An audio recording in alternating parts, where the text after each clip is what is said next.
Thank you. Well, joining us now to talk more about this is our political analyst, Brian Sobel. And Brian, there have been previous attempts to try to change Assad's behavior. Do you think this will work? We will see. I think Doug makes a very good point when we just talked with him about the fact that for several years the U.S. has not really been dominant in the Middle East. We've been a player, but we haven't asserted our leadership. I think President Trump said we need to get back in the game there, and the way we can do that is by asserting that there should be no chemical weapons of mass destruction actually being used in that region. Why should we care about what's going on in Syria? There are atrocities going on in Africa. There are atrocities going on in North Korea. What is it about Syria? A couple of things, Frank. One is that this is where the Russians are trying to have the most influence, and we need to look at that very closely. Plus, Assad is like some of the other dictators that we've dealt with.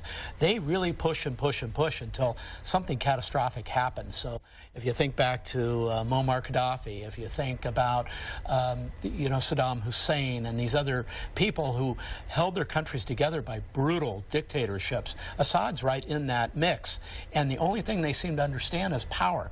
And I think the president said, hey, we have to reassert our power in that region. And that was the message that was being sent last night. Obviously, amongst people there on Capitol Hill, there's great debate about whether this was warranted and about whether the U.S. should get involved. Republicans, I think no surprise, most of them were quick to support President Trump's actions. You heard from Senator Rand Paul, though, and he has been one that's sort of critical of this interventionist wing of the party. And he said, I believe he tweeted, quote, this does nothing to make us safe. Do you agree with the senator on that? Well, not necessarily. I think we are a player on the world stage, and we're going to have to pick our spots.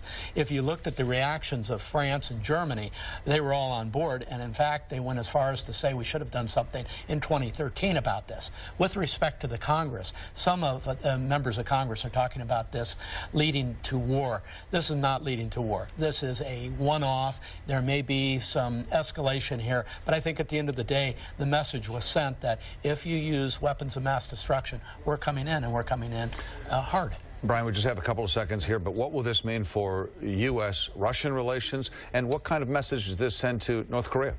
Well, there's the message. I think the North Koreans should have looked at what happened last night and said, we continue to poke the bear, as it were. Yeah, we may be next. With respect to the Russians, I think President Trump sent a message there to new sheriff in town. All right, Brian Sobel, always appreciate your perspective. Thank you for joining.